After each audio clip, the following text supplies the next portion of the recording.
नमस्कार. चला आज मी तुमच्यासाठी नवीन रेसिपी घेऊन आलेली आहे. तर ती आहे शेव. आपल्याला आज शेव बनवायची आहे.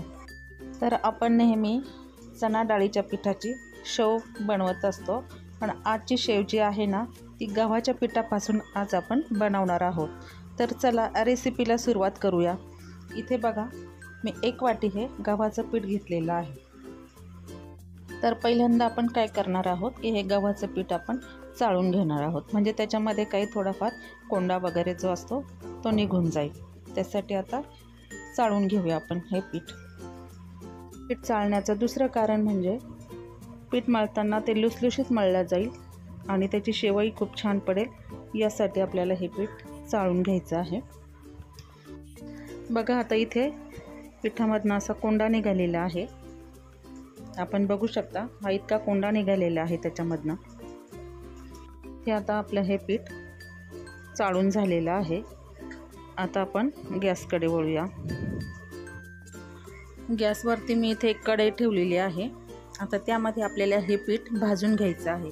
पण आपल्याला ते भाजायचं आहे, पण ते आपल्याला खूप भाजायचं नाही की त्याचा कलर चेंज होईल असं आपल्याला करायचं नाही आहे. एकदम गरम होईपर्यंत फक्त 30-35 सेकंद आपल्याला ते गरम करून घ्यायचं आहे.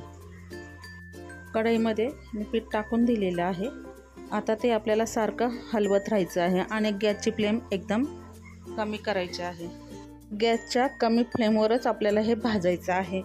गॅसची फ्लेम ही मोठी करायची नाही आहे, नाही तर पीठ जळायला जाईल आणि शेव ही होणार नाही आहे बरोबर. पीठ हे चमच्याने सारखं हलवत राहायचं आहे. पीठ हे हातामध्ये असं धरल्या जाईल इतपतच आपल्याला गरम करायचं आहे. खूप चटका भाजेल असं गरम करायचं नाही आहे.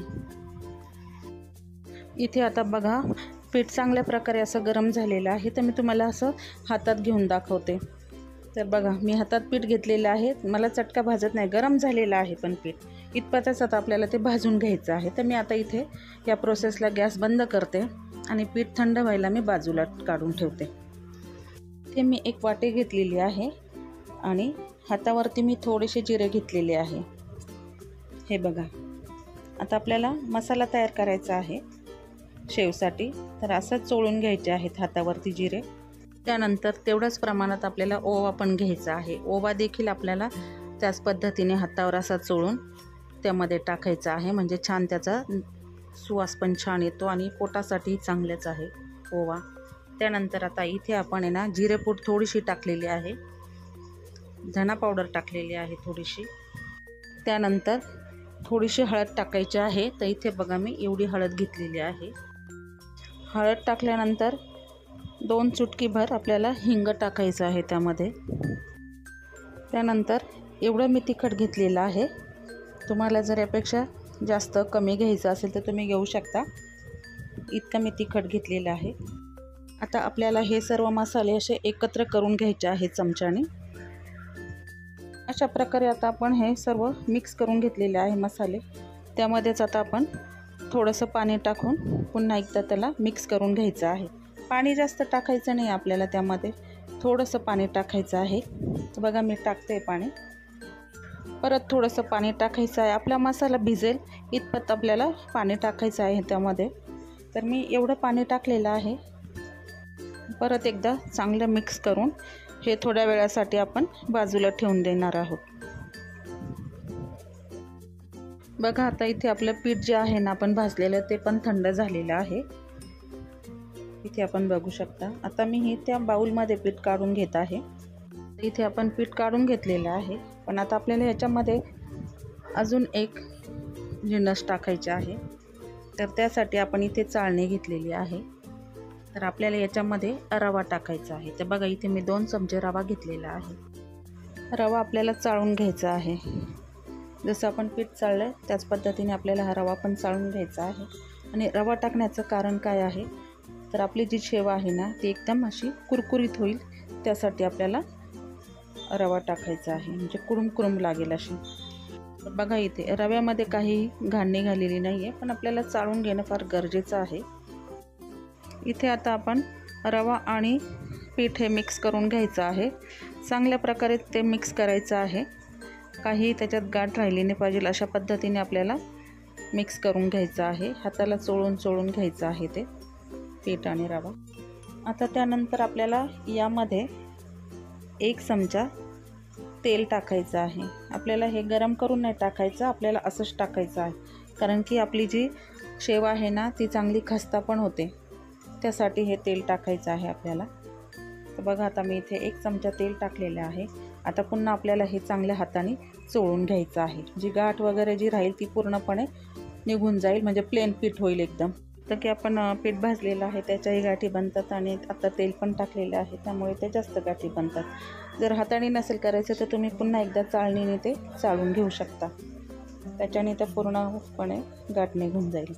हे बघा अशा पद्धतीने हातावर चोळून घेतलेलं आहे पीठ. तर इथे आपण हातामध्ये असं पीठ घेऊन त्याची मूठ तयार करायची आहे. अशी मूठ तयार झालेली आहे की ती अशी फुटल्या जात नाही. आपण जेव्हा हाताने फोडू तेव्हाच ती फुटल्या जाईल. तर आपलं इथे पीठ तयार झालेलं आहे. तर आपलं पीठ हे मळण्यासाठी तयार झालेलं आहे. तर चला आता आपण इथे चवीनुसार मीठ टाकूया त्याच्यामध्ये. टाकल्यानंतर परत एकदा ते मिक्स करून घ्यायचं आहे. इथे आता मीठ टाकून घेतलेलं आहे आणि पीठ मिक्स करून घेतलेलं आहे आपण. आता त्यामध्ये आपण जो मसाला पाणी टाकून ठेवलेला आहे ना भिजत, तो आता त्यामध्ये टाकून घ्यायचा आहे आणि पीठ मळायला आपण सुरुवात करायची आहे. तर मसाला आपण भिजत टाकण्याचं इतकंच कारण होतं की आपण त्यामध्ये ओवा आणि जिरे टाकलेले आहे, तेही चांगले भिजले जातील त्यासाठी. आणि मसाला आपण जेव्हा भिजवतो ना तेव्हा त्याला कलरसुद्धा छान येतो. तुम्ही करून बघा असं. आता बाकीचा पण तो थोडासा मसाला आहे तो पण मी टाकून घेते. मसाला टाकून घेतला आहे. आता परत एकदा आपण ते मळायला घेणार आहोत. त्यामध्येच आता आपण थोडं पाणी टाकूनही मळून घ्यायचं आहे. आता मी थोडं पाणी टाकून ते मळून घेत आहे. आणि मळताना पण आपल्याला खूप घट्ट पीठ मळायचं नाही आहे, ते आपल्याला एकदम असं सैलसर पीठ ठेवायचं आहे.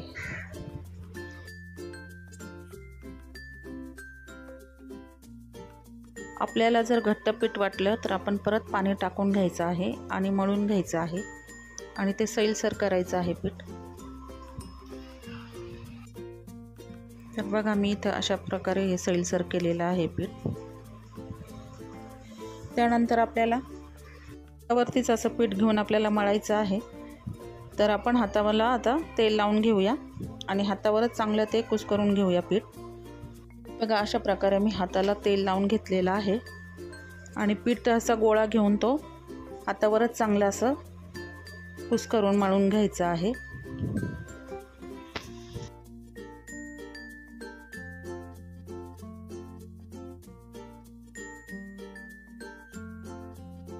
तर बघा मी अशा प्रकारे हे पीठ मळून घेतलेलं आहे. आता पीठ आपण थोडा वेळासाठी बाजूला ठेवून देऊया, 1-5 मिनिटासाठी.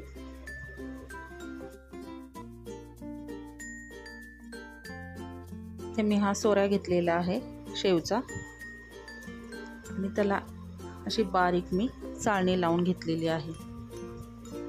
तर आपल्याला याच्यामध्ये पीठ टाकून घ्यायचं आहे. आता ह्या पिठाचा अर्धा गोळा आपल्याला सोऱ्यामध्ये टाकून घ्यायचा आहे. अशा प्रकारे मी पीठ टाकून दिलेलं आहे सोऱ्यामध्ये आणि ते पीठ मी अशी दाबून घेत आहे.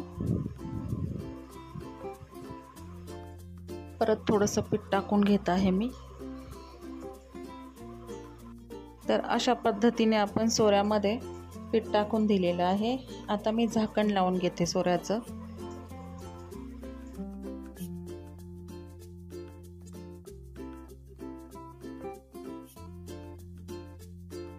इकडे गॅसवरती पण कढई ठेवलेली आहे, त्यामध्ये आता तेल टाकून घेऊया.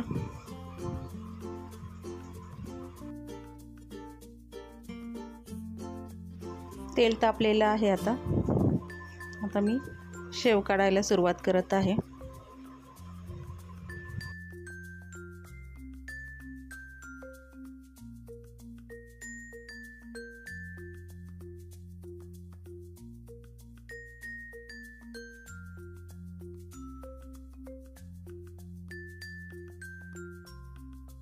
अशा प्रकारे आपण शेव काढलेली आहे. तर आपण बघू शकता.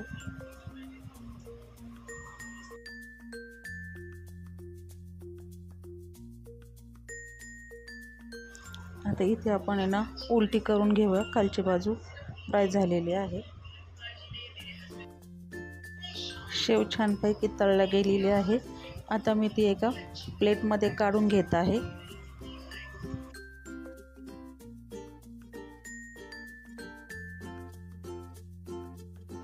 ह्याच प्रकारे परत आता मी इथे एकदा काढून दाखवते तुम्हाला शेव.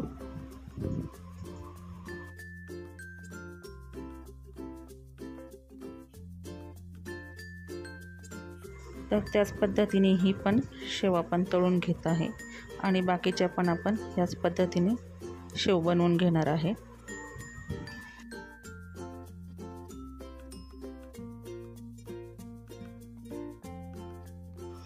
तर बघा इथे सर्व शेव हे तयार करून झालेली आहे.